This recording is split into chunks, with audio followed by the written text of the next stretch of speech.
to radio broadcasting on 94.9 FM and around the world on wadr.org. Welcome to Newslink. Here are the top stories. The 5th Governors Forum of Lake Chad Basin ends in Nigeria with commitments to address climate change and insecurity. So this forum may be concluding, but our work is far from over. Commitments and partnerships made here today will be translated into tangible progress. The adjusted regional strategy for stabilisation, recovery and resilience of the Boko Haram affected areas of the Lake Chad Basin is our blueprint for action. Benin's Economic Crimes Court sentences businessman Boko and 2 others to 20 years for conspiracy against the state. 11 Malian soldiers and civilians face trial for arms and drug trafficking. And Ghana benefits a $2.8 billion debt from creditors, says Minister of Finance Dr. Fosun. Please stay tuned for details of these stories and more. Here is Augustine Coley with Newslink. Many thanks for joining our broadcast and welcome to our listeners within the sub-region and beyond.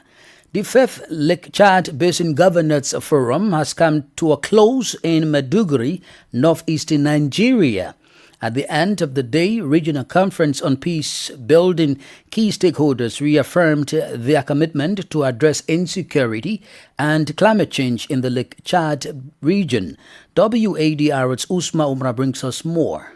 At the closing session of the 3-day forum, former Executive Secretary of the Lake Chad Basin Commission, Abdullahi Umar Ganduje, expressed gratitude to the Executive Secretary of the Commission, the governors of the 4 affected states in Niger, Nigeria, Chad and Cameroon, as well as donor agencies and international partners.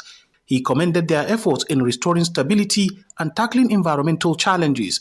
Ganduje stressed the importance of regional cooperation in achieving the forum's objective. However, he also urged stakeholders not to lose sight of the Founding Fathers' vision of revitalizing Lake Chad to sustain economic and cultural activities across the region. The founders of Lake Chad Basin Commission, their core value at that time was to correct the shrinking of Lake Chad by inter-basin water transfer. So while we are putting our efforts on the unfortunate incident and accident of Boko Haram, at the same time we should not forget to continue with the efforts so that the Lake Chad can be recharged.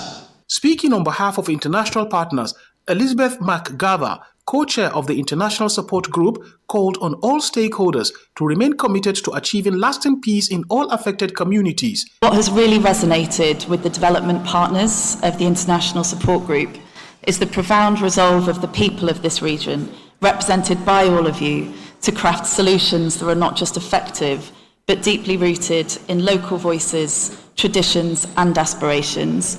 So this forum may be concluding, but our work is far from over. Commitments and partnerships made here today will be translated into tangible progress.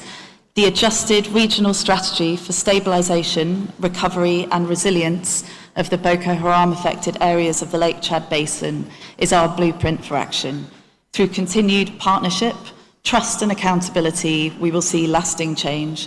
So as we depart, let us carry forward the momentum of these discussions, ensuring that peace is not just an ambition, but a lived reality for all. With this renewed commitment from leaders and partners, the hope remains that the initiative set forth at this forum will lead to tangible improvements for the millions who depend on the Lake Chad Basin for their livelihoods. Mai Malabuni, governor of Yobe State, was also appointed by his colleagues to chair the forum for the next tenure. For Newslink on West Africa Democracy Radio, Usman Umar reporting from Abuja. Now, in the Sahel, at least 11 soldiers and civilians are on trial in Mali for alleged arms, ammunition and drug trafficking. The suspects, who all appeared before the Bamako military court, face up to 10 years of prison sentence if convicted. Francis Boniface reports. The first case involves illegal arms trafficking and sales, with defendants including a senior army officer and other military personnel accused of armed trafficking, complicity, and violating military regulations. The second case concerns drug possession and consumption involving a first-class soldier and a civilian. According to the Military Justice Code, sentences could range from 1 to 5 years for misdemeanors and 5 to 10 years or more for criminal offenses. The prosecutor emphasized the threats to public security and urged military personnel to uphold their duty. The long-delayed trial is part of Mali's broader efforts to combat impunity and reinforce justice. Meanwhile, the Mopti Regional Military Court has also begun hearings, handling 25 cases involving 36 military personnel and 5 civilians. Francis Boniface reporting there. After the back and forth between the state of Benin and defense lawyers of accused coup plotters, Benin's businessman Olivier Bokel and 2 defendants were sentenced by the Court for the Repression of Economic Crimes and Terrorism, CREAT. Bokel, a former close associate of President Talon, and Otswa Humeke both received 20 years of prison sentence. Delivering its verdict in the high-profile trial for conspiracy against the state, the court also fined Bokor and Umeke 1.5 billion CFA francs each. Businessman Roch Neri, accused of playing a key role in the alleged plot, received the same sentence. Christopher Aticho has the details. After several days of proceedings, CREAT has ruled on a case that has shaken Benin's political landscape in recent weeks. Olivier Boko, considered Patrice Talon's right-hand man, and Oswald Homike, former Minister of Sports, were found guilty on charges including conspiracy against the state, bribery of public officials, and falsification of documents. Their sentence is severe, 20 years in prison each, along with 1.5 billion CFA francs fine. Also implicated in the case is businessman Roch Neri, accused of playing a key role in the alleged conspiracy. He was handed the same sentence, 20 years in prison with a 1.5 billion CFA francs fine. In addition to their prison terms, all 3 convicted individuals have been ordered to pay 60 billion CFA francs in damages to the state. The court has also ordered the confiscation of assets linked to the case. This includes 55 million CFA francs from a prestigious insurance policy taken out for the commander of the Republican Guard, as well as a 1.5 billion CFA francs seized from Homeke's residence. Furthermore, a vehicle intended for transporting funds has also been confiscated. However, the 3 other defendants, Hugh Ajagbeku, Cornel Bagidi, and Ganyo Sanusi, have been acquitted as prosecutors determined that they were merely following orders and were not fully aware of their employer's intentions. Throughout the proceedings, Olivier Boko and Oswald Omeke have maintained their innocence. Notably, they were convinced in the absence of their lawyers, who withdrew from the case in protest, citing procedural irregularities. Christopher, our teacher, with that report. Now, in Guinea, political parties have voiced and expressed disappointment at the transitional government over the proposed postponement of certain elections in 2025. Recall government spokesperson Usman Jallo at a press conference suggested that not all elections will be held this year.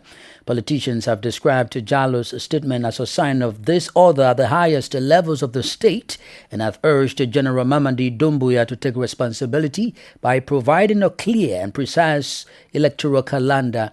Dr. Ibrahim Mansouri Jallo, leader of the ADC Bok party, accused the government of lacking the political will to organize elections.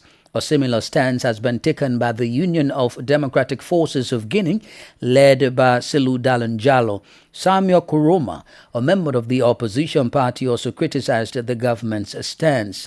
Several political groups are now threatening to take action if all elections are not held before the end of the year, as previously promised by General Mamadi Doumbouya.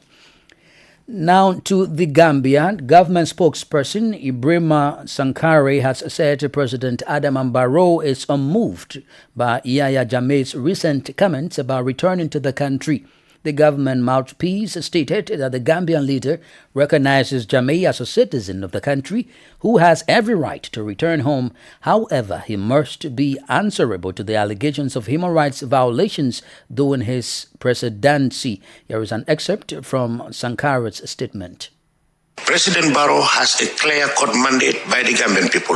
The majority of the Gambian people went to the polls and voted him into power, like they did for Yahya Jammeh for 22 years, minus maybe the 4 or 5 years that he staged a coup when he was still in military regalia. So how would an exile who has been exiled for 8 years, a former president, with all these looming allegations of atrocities, of liquidations, of disappearances, of torture, murders, most foul, how could that person just come to the Gambia and just hell breaks loose and everybody flees the Gambia? The Gambian people are stronger than that. Those Barrow want justice for the victims of the alleged murders and all those. Whether it's to prosecute Yahya Jammeh, because when I say prosecute Yahya Jammeh means it's targeting Yahya Jammeh. So Barrow doesn't target him. Barrow he's eyeing for justice. People came before commissions, financial commissions, human rights commissions, and they made allegations. It's not a court of law. It was an inquiry, a commission of inquiry. Now, Jammeh should also come and tell us his story. And then the law will take its natural course. Ibrahim Sankara is the Gambian government's spokesperson. More on rights violations. Amnesty International is calling for the release of Sierra Leonean Canadian artist and reality TV personality Hawa Hunt. According to human rights group, Hunt has been in detention for over a month after being arrested on live television in December 2024. She faces charges under the Cybersecurity and Crime Act 2021 for allegedly insulting President Julius Maada Bio and the First Lady in a social media video. Imo Edit reports. Hawa Hunt, a well-known Sierra Leonean Canadian artist and reality TV personality, remains in detention more than a month after her arrest on December 22, 2024. The 42-year-old was taken into custody live on air while participating in the reality show House of Stars. Her arrest followed the circulation of a 25-minute social media video in which she criticized President Julius Maada Bio and his wife. Authorities have charged her with 2 counts of transmitting insulting messages via computer system under the Cybersecurity and Crime Act 2021. Prosecutors argue that her remarks incited public disorder and damaged the reputation of the President and First Lady. Amnesty International has condemned her prolonged detention and repeated denials of bail, raising concerns about her mental health. Michelle Ekin, a senior researcher at Amnesty International's Western Central office, stated that Hunt's detention violates international legal standards, emphasizing that non-custodial options such as bail should be prioritized. The human rights group has also criticized Sierra Leone's Cybersecurity and Crime Act, citing past concerns about its potential to suppress free expression. For now, Hunt remains in detention with growing pressure on Sierra Leonean authorities to ensure her fair trial and immediate release. Imo Edit reporting there. You are listening to Newslink on West Africa, Democracy Radio, broadcasting from Dakar, Senegal. Here is a reminder of our top stories. The 5th Governors Forum of Lake Chad Basin ends in Nigeria with commitments to address climate change and insecurity. Benin's Economic Crimes Court sentences businessman Boko and 2 others to 20 years for conspiracy against the state. 11 Malian soldiers and civilians face trial for arms and drug trafficking. Still ahead, Ghana benefits a $2.8 billion debt relief from creditors, says Minister of Finance Dr. Forson. We also have a guest interview and sports news. Please stay with us. Democracy Radio. It's you speaking. Many thanks for staying with us. Ghana's Finance Minister, Kasel Ato Forson, has announced that Ghana has secured $2.8 billion in debt relief from its official creditors. The relief is a result of the government's debt restructuring exercise under the 3-year extended credit facility arrangement with the International Monetary Fund (IMF) in 2022. Speaking at a press conference in Accra, the minister said the signing of the MOU with the countries participating in the Official Creditors Committee is an important milestone in Ghana's debt restructuring process. Abdullahi Hassan has more in this report. Dr. Kassel Ato-Forsen explained that the 25 countries participating in the CCO, co-chaired by China and France, to which Ghana is indebted, have all signed the Memorandum of Understanding previously entered into with the government as part of the exercise. In 2022, Ghana launched an Extended Credit Facility (ECF) program with the IMF for $3 billion in balance of payments support to restore macroeconomic stability. According to the minister, Ghana is now entering the final phase of the restructuring process and has a robust and detailed framework to implement the financial conditions through bilateral agreements. He added that the signing of the MOU formalizes the debt treatment agreed with official creditors and marks a crucial step towards restoring Ghana's long-term debt sustainability. With the signing of the MOU, the agreed conditions will be implemented through bilateral agreements with each of the official creditors' committee members. The minister affirmed that Ghana is committed to working closely with its official creditors to expedite the process of signing bilateral agreements. Dr. Forsen said the government was making progress in negotiations with the country's commercial creditors and hoped to reach a mutually beneficial solution to the debt settlement in the coming weeks. Abdullahi Hassan with that report. Meanwhile, the Speaker of Ghana's Parliament, Aban Bagbin, has suspended 4 MPs for 2 weeks following violent clashes during the Appointments Committee sitting on January 30. He announced the decision this Friday. The suspended MPs include Majority Chief Whip Roxanne Nelson Dafimepo, Minority Chief Whip Frank Anor Domprey, Minority MPs Al Hassan Sulemana Tampoli and Jerry Ahmed Sheb. The altercation, which began as a disagreement over the vetting process, escalated into physical confrontations and damage to property. As part of measures to prevent future disruptions, Speaker Bagbin has ordered a review of the Appointments Committee's procedures. The Clerk of Parliament has also been directed to file a criminal complaint over the incident, while an audit will be conducted to determine the cost of damages, with the MPs involved expected to cover the expenses.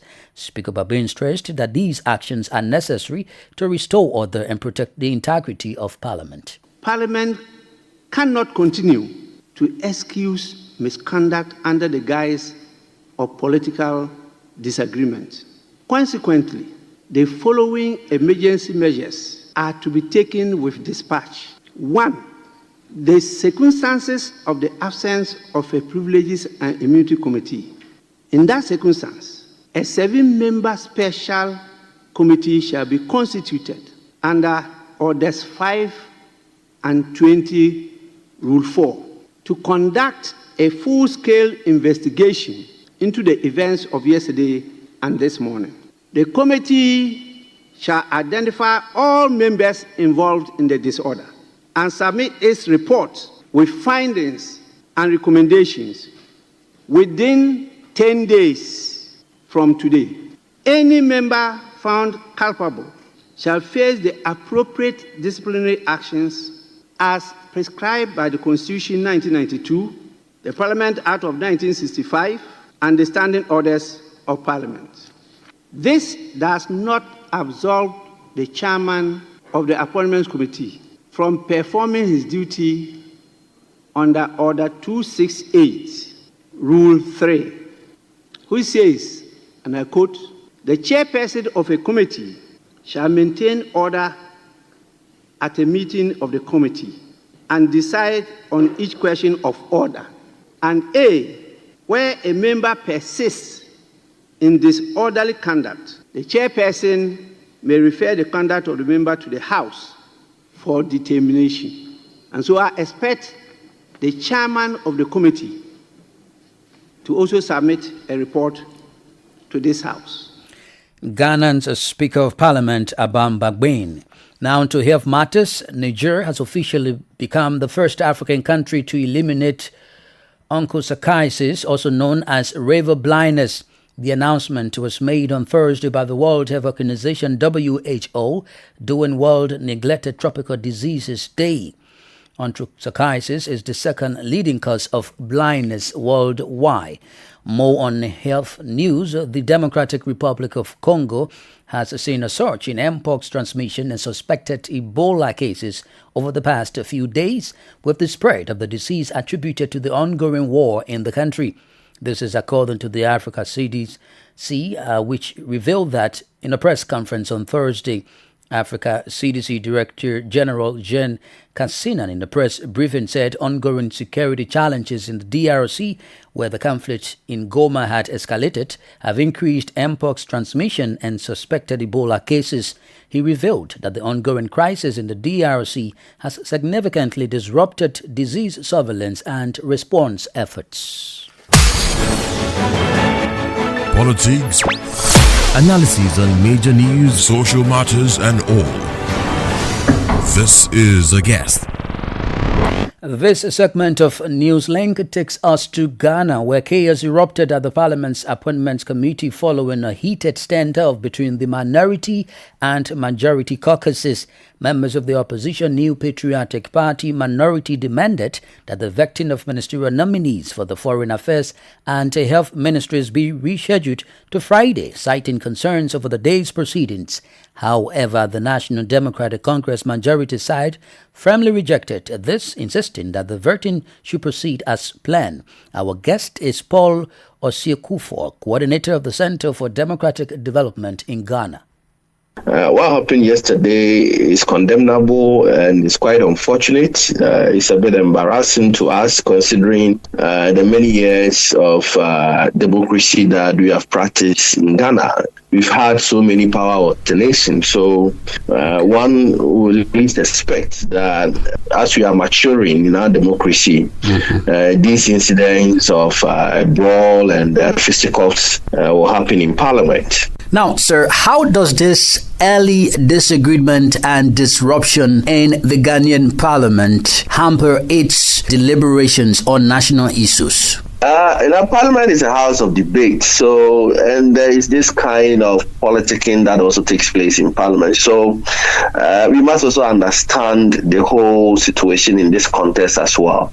But Parliament, as a master of its rules, has on many occasions rise up to the situation to resolve their differences, especially between the majority and the minority.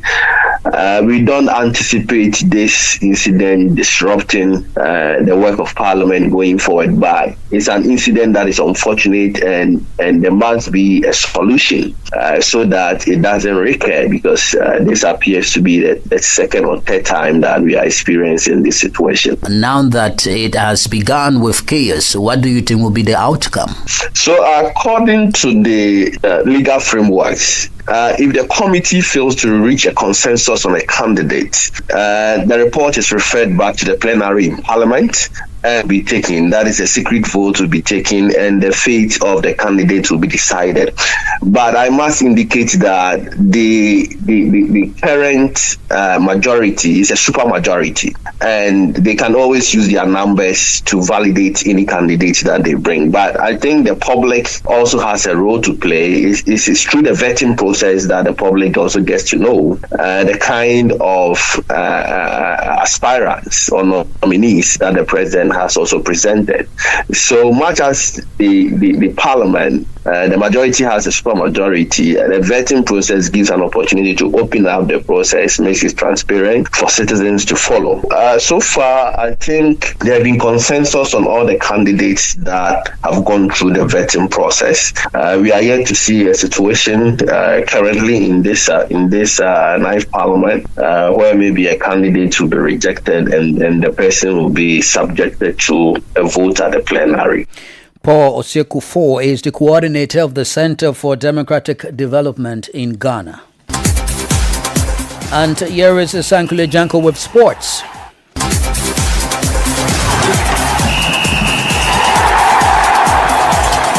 Hello out there, a warm welcome and thank you for joining us. Renan Pedros has been appointed as the new head coach of the Côte d'Ivoire's women national team, marking a new chapter in the career of the French tactician.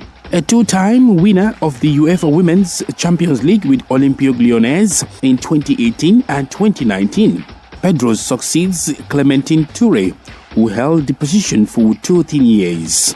Pedro's appointment reflects the Ivorian Football Federation's FIF desire to take the team to the next level and revitalize the Elephants' aim of qualifying for the CAF Women's African Cup of Nations. The last time the Ivorians participated in this competition was in 2014, where they finished third and left a mark on the women's game in Africa. The team has only participated once in the Women's World Cup in 2015, where they did not make it past the group stage according to CAF official website. Since then, Côte d'Ivoire is yet to qualify for the global showpiece, and this is where Pedro's experience and expertise should play a crucial role. The French coach arrives with an impressive track record, including leading Morocco to the round of 16 in the 2023 FIFA Women's World Cup and securing a runners-up finish at the 2022 CAF Women's Africa Cup of Nations. And that's it for sports. It's back to you.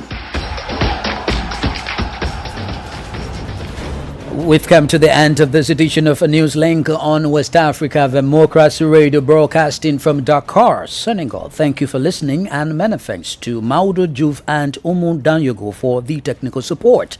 Do interact with us via our social media platforms, X, formerly Twitter, Instagram at WADR News, and on Facebook, WADR English Service. Coming up at the bottom of the hour is our security and governance program in the Sahel. I am Augustine Cully. Good evening. And many thanks to you for listening to